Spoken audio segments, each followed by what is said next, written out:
Hey, I'm Corey, I'm from North Carolina, and you are now watching the Philip DeFranco Show. This is a news show.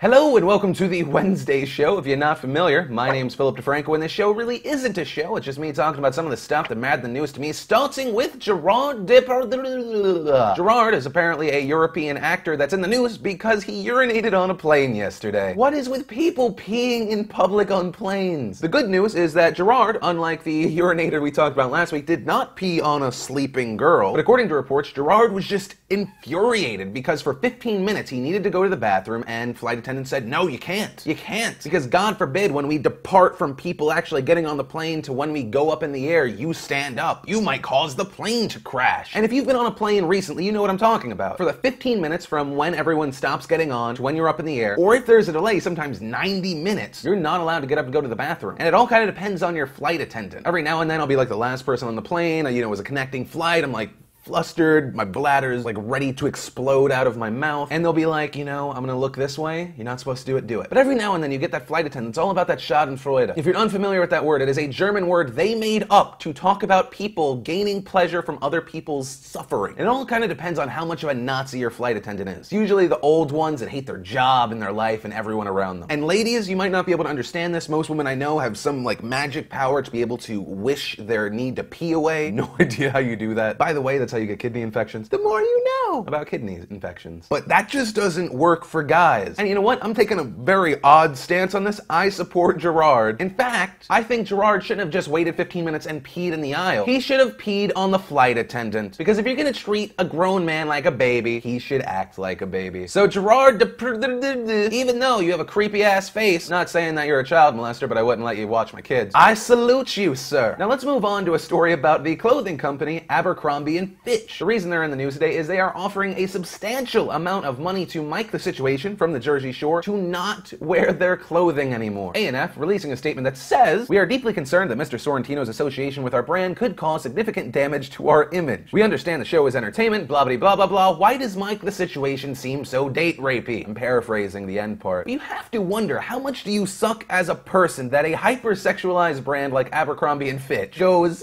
we get what you're about, but just don't wear our clothing. We'll give you money. You can buy something with Ed Hardy fucking a dragon on a motorcycle or something, and it'll be sweet. How much do you suck? Spoiler alert, a lot. You suck a lot. So there's that story. The Situation sucks at life. And we move on to a story about girls that should never be around the Situation. High school girls. And that is because today is an amazing day in America where a federal judge in Indiana said 15 to 16-year-old high school girls have the right to take slutty pictures. God bless this great country. It sounds so creepy. But yeah, a 15 and 16-year-old girl who had a slumber party and took some risky pictures, including the girls pretending to kiss each other, one of the girls licking a lollipop between another girl's legs, and the girls posing like one was doing anal sex to the other. So someone ratted out the girls on those pictures on Facebook to the principal of the school. The principal said, "Hey, that's slutty. I'm gonna suspend you and kick you off all your extracurriculars." And then the girls were all like, "Shoo, no you don't." Just so you know, all 16-year-old girls sound like that in my head. And they took them to court, and the judge said, no, that's fine. What people do at home, whether it's risque or not, is their own doing. They weren't actually having sex, they weren't naked, so if anything, it's just creepy that the principal was looking at those pictures. But outside of the ruling, it does come to a moral question. At what point does a girl become a woman? And I mean that in two ways. One, when do people grow up? But two, when is it creepy to have sex with them? I personally am terrified of young girls. I love your faces, just not with any part of my body. Some African tribes believe they lose their soul when someone takes their picture. That same idea, but with young girls' vaginas. For me. That might have been the weirdest thing I've ever said. Let's move on. And we move to a far less creepy story, and that is an update from the London riots. Acting Commissioner Tim Godwin said that they are looking to charge 3,000 people for the riots. As of right now, after 1,700 arrests, they have charged over 1,000 people. And the investigation called Operation Withern is continuing to go forward. There are about 22 hours of CCTV footage. They're talking to over 500 police officers, and they're saying the arrests and the investigations are far from over. And I say awesome. This is a very big step for London. If they can get anywhere near the 3,000 figure, it'll at least show their people people are held responsible for what they do most of the time. And maybe your police will no longer be smacked around and ridiculed and considered,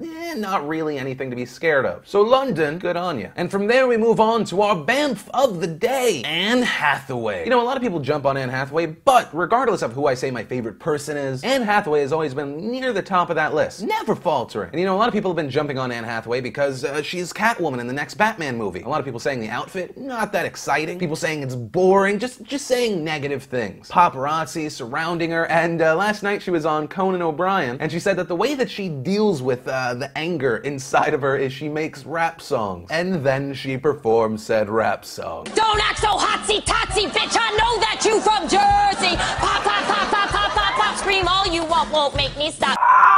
Favorite person in the world. And if you have extra time, and this isn't a sponsorship or anything, youtube.com/Team Coco is awesome. A lot of good stuff there, including Anne Hathaway's full video. And in our final story of the day, we talk about the US military losing over $360 million directly to Afghanistan insurgents. Washington has realized after examining a lot of the numbers of their contracts in Afghanistan, you know, they have a lot of third-party contractors that do things like trucking or just anything over there, helping rebuild. And it turns out that some of the companies over there that won the US military contracts have connections to and laundered money to Afghanistan insurgents, meaning that in a roundabout way, the US military helped fund the people shooting at them. And while $360 million is not a huge chunk of the $31 billion budget over there, the way Afghanis fight and the weapons they use are very cheap. And $360 million buys a lot of weapons to kill US soldiers. And it's just another story that we see that 80% of the war out there isn't shooting people. It's information and money. Scary, scary stuff. But guys, that's most everything that mattered to me. If you want to read more about all the stories we talked about, links to those stories, pretty much everything that we've done today. I like to include a few galleries. Today we have a new vlog that I think you will enjoy, so check that out. Movie Club too, if you love movies. But we move on to the final thing today, and that is where I give you something. I'm awesome like that sometimes. And today we are giving away a pair of Beats headphones, because nothing makes your music sound better than wasted money. Of course, to win overpriced, expensive headphones, one, leave a comment on this video, possibly about our question of the day today, which is, should underage 16-year-old girls get punished for posting risque pictures? And two, clickety-clack that like button. Not only does that and or favoriting this video help out the show, but it lets me know you care. But anyways, as always, my name is Philip DeFranco, and you have just been filled in, and I will see you